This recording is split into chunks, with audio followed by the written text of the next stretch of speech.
Starting में जब ये लॉन्च हुई थी तो पीपल्स वर सेइंग कि इसमें मिसिंग का इशू है, but in my case brakes के मामले में मैं एक ही बात बोलना चाहूँगा कि भाई चीज़ जो कि हम बात करेंगे कॉन्स के बारे में वो है इसके इंजन टेम्परेचर के बारे में। एक बहुत बड़ा कॉन्स है इस बाइक का, जो कि केटीएम ने इस चीज़ को कॉस्ट कटिंग में निकाल दिया हुआ है, जो कि नहीं निकालना चाहिए था उनको। छोटी से छोटी गाड़ी में ये दिया जाता है बट इस बाइक में नहीं दिया हुआ है।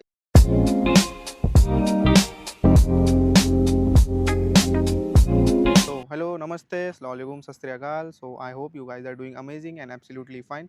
स्वागत है आप सभी का हमारे चैनल पे। सो आज की हमारी वीडियो होने वाली है केटीएम ड्यूक 250 जैन 3 2024 मॉडल के प्रोज एंड कॉन्स के बारे में। So it's almost been 2 years मुझे हो चुका है इस बाइक को लेके, and till now I have ride it 15,300 kilometres.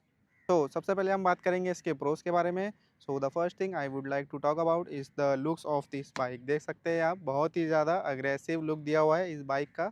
एक अलग ही बीस्ट नज़र आती है 250 सीसी के सेगमेंट में। मेरे हिसाब से 250 सीसी के सेगमेंट में इससे बेटर लुक में कोई बाइक नहीं है। आज मुझे 2 साल हो चुका है इस बाइक को लेके, लेकिन अभी भी मैं देखता हूँ तो मुझे लगता है कि भाई क्या ही चीज़ है इतनी खतरनाक लुक की मेरे पास में। आई डोंट नो, मतलब मेरा मन ही नहीं भरता है इसको बाइक को देख के। So the second thing I would like to talk about is the performance of this bike. So the engine develops 31 bhp का हॉर्स पावर एंड 25 Nm का torque. So you just have to do only one thing, throttle, and you will get disappear in seconds. आपको controlling आना चाहिए, नहीं तो दुनिया से आप भी डिसअपियर हो सकते हो in just seconds. So performance के मामले में I have my personal experience. I have done a 16 kilometre up down solo ride with this bike, and power में मुझे किसी भी तरह की कमी नज़र नहीं आई है। स्टार्टिंग में जब ये लॉन्च हुई थी तो पीपल्स वर सेइंग कि इसमें मिसिंग का इशू है, but in my case I didn't find that issue at all. मतलब थोड़ा ऐसा भी नहीं कि कुछ हुआ ही नहीं है मिसिंग जब से मैंने गाड़ी ली। कभी कभार हो जाता है पेट्रोल्स की वजह से, बट मेरे केस में इतना ज़्यादा इसमें कुछ मिसिंग का प्रॉब्लम नहीं हुआ है जितना peoples were saying at that time. So 1600 kilometre की हमने राइड भी करी हुई है इस बाइक पे, and that was amazing. Power की कुछ भी कमी हमको फील नहीं आई है इस बाइक पे ज़रा भी। सो थर्ड पॉइंट जो कि हम बात करेंगे इसके माइलेज के बारे में। सो हाईवेज़ पे हमने इसको राइड किया है, इजीली 38 से 40 का आपको माइलेज जो है गाड़ी दे देती है, but in the cities you will get 25 से 30 के बीच में, मैक्सिमम यू विल गेट 26-27 का एवरेज आपको मिलेगा इस बाइक में। बाकी जो इसकी टैंक कैपेसिटी है वो 15 लीटर की दिया हुआ है, जो कि एक बहुत ही अच्छी चीज़ है। वन टाइम टॉपअप करने पे आप इजीली 400 से 450 किलोमीटर्स का ट्रैवल कर सकते हो आप। 500 किलोमीटर की इसमें रेंज आ जाती है वन टाइम टैंक फुल करने के बाद। सो ये एक बहुत ही अच्छी चीज़ दिया हुआ है केटीएम ने। ये मेरे पास डोमिनार भी है, बट उसमें भी जो है 13 लीटर्स का ही टैंक दिया हुआ है, और ये 250 सीसी की है, इसमें 15 लीटर्स का टैंक जो है दिया हुआ है। सो फोर्थ पॉइंट जो कि हम बात करेंगे इसके बारे में वो है इसके ब्रेकिंग्स के बारे में। So the guys brakings are good enough. अगर आपको इंजन ब्रेकिंग आती है फिर कोई प्रॉब्लम नहीं है, अगर आपको इंजन ब्रेकिंग नहीं आती है then the brakes are good enough to save you.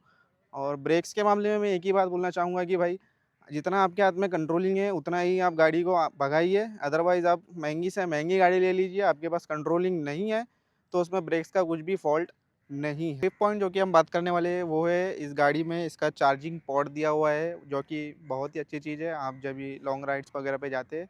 सो सबसे मेन प्रॉब्लम होती है वो फ़ोन का ही होता है डिस्चार्ज करने का, कि भाई डिस्चार्ज हो जाता है फ़ोन, फिर किधर रुक के वेट करके आपको फ़ोन चार्ज करना होता है। बट मैं जब भी गया था 1600 मेरी किलोमीटर की जो राइड हुई थी उसमें मुझे फ़ोन चार्जिंग का कुछ भी प्रॉब्लम नहीं आया था। मैं जस्ट इसमें type C to type C cable इसमें दिया हुआ है, अगर आपका यूएसबी है कनेक्ट होता है फ़ोन में तो यूएसबी केबल आपको लगेगा, type C to USB cable. So मेरे फ़ोन की चार्जिंग में मुझे कुछ प्रॉब्लम नहीं हुआ था। मैप्स वगैरह मैं चालू रखता था, मैप्स में जो है चार्जिंग ज़्यादा ली जाती है एक्चुअली फ़ोन्स वगैरह की, लेकिन मैं कनेक्ट कर देता तो मुझे कुछ भी प्रॉब्लम नहीं हुआ चार्जेस वगैरह में। और एक काफ़ी अच्छी चीज़ है इस गाड़ी में, ऑटो कट इंडिकेटर दिया हुआ है, जो कि काफ़ी लोग को अभी तक नहीं पता है कि अगर आप इंडिकेटर दे देते हो लेफ़्ट का या राइट का, so you don't have to cut off, वो ऑटोमेटिक जो है वो कट ऑफ हो जाएगा। सो प्रोस का सेशन एंड करते हैं, चालू करते हैं अपना कॉन्स का सेशन। सो फर्स्ट चीज़ जो कि हम बात करेंगे कॉन्स के बारे में वो है इसके इंजन टेम्परेचर के बारे में। सो जब भी हम गाड़ी को चालू करते हैं we have to wait until the temperature shows okay. So ये एक थोड़ा मुझे कॉन्स लगता है इस गाड़ी का, नेगेटिव पॉइंट लगता है कि हमको वेट करना पड़ता है। मॉर्निंग में कोल्ड स्टार्ट होता है, एक बार समझ में आता है गाड़ी का, बट बार बार we have to wait until 10 minutes actually ले लेती है गाड़ी। 75 डिग्री सेल्सियस जब इस पे शो करता है तो टेम्परेचर ओके बताता है। सो एक तरीके से देखा जाए तो it's a good thing, but in emergency cases we can't wait for the bike to get ready. So इसको 50-50 में लेते हैं हम। ये एक तरीके से प्रोज भी है और एक तरीके से जो है कॉन्स भी है इस बाइक का। सो सेकंड जो कि हम बात करने वाले हैं इसके कॉन्स के बारे में, ये एक बहुत बड़ा कॉन्स है इस बाइक का, जो कि केटीएम ने इस चीज़ को कॉस्ट कटिंग में निकाल दिया हुआ है, जो कि नहीं निकालना चाहिए था उनको। छोटी से छोटी गाड़ी में ये दिया जाता है बट इस बाइक में नहीं दिया हुआ है। इसमें जो है यहाँ पे इंजन प्रोटेक्टर नहीं दिया हुआ है और ना ही एग्जॉस्ट प्रोटेक्टर दिया हुआ है। हमारा 2024 का मॉडल है but later on KTM started gaming on 2025 के मॉडल में वो भी सिर्फ एग्जॉस्ट प्रोटेक्टर दिए है, उसमें इंजन प्रोटेक्टर नहीं दिया हुआ है।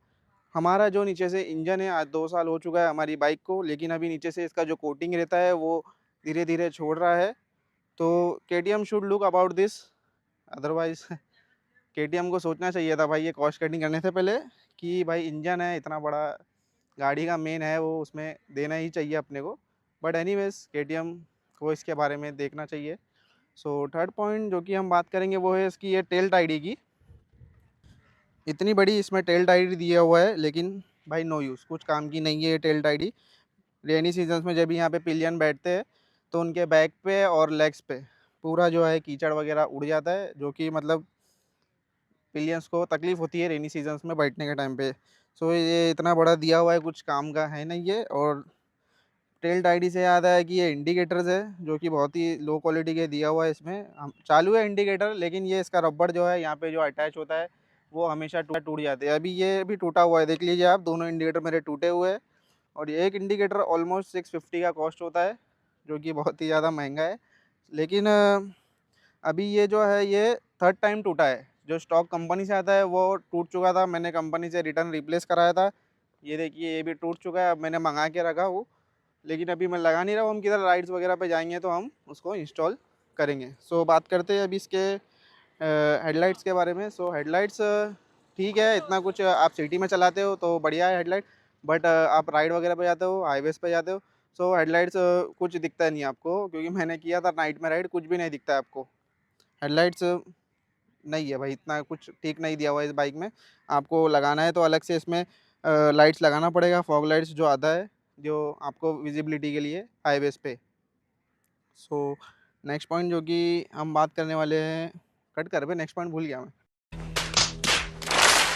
सो अगले पॉइंट की हम बात करेंगे जो कि कॉन्स के बारे में, वो है इस गाड़ी का जो है शॉकअप। ये शॉकअप स्टॉक जो आया था वो हमने चेंज करवा लिया था। अभी ये जो शॉकअप है ये भी ख़राब हो चुका है हमारा, बार बार लीकेज हो जाता है, पता नहीं इसमें क्या प्रॉब्लम है एक्चुअली। शॉकअप भी जो है वो बहुत ही नरम दिया हुआ है इस बाइक के, मतलब सॉफ्ट दिया हुआ है, थोड़ा हार्ड होना चाहिए गाड़ी के शॉकअप्स। हाईवेज वगैरह पे हम चलाते हैं तो बहुत सॉफ्ट लगता है ये शॉकअप। बाकी देखते हैं, अभी इसको कंपनी में हम चेंज करवाएंगे ले जाके, फ्री ऑफ कॉस्ट में हमारा चेंज हो जाएगा, क्योंकि गाड़ी जो है हमारी अंडर वारंटी में है इसीलिए। सो अगर गाइज आप सोच रहे हो इस गाड़ी को लेने का, so definitely you should go for it, क्योंकि कोई भी गाड़ी जो है वो परफेक्ट नहीं होती है, सब में कुछ ना कुछ कमी होती ही है। सो अगर आप लेने का सोच रहे हैं तो आप इसको बिंदास ले सकते हैं, ऐसा कोई इशू नहीं है इस बाइक में। सो चलिए वीडियो को यहाँ पे एंड करते हैं। अगर आपको वीडियो पसंद आई होगी तो सब्सक्राइब करिए, ज़्यादा से ज़्यादा शेयर करिए और लाइक करिए। मिलते हैं नेक्स्ट वीडियो में, तब तक के लिए stay safe and be piece.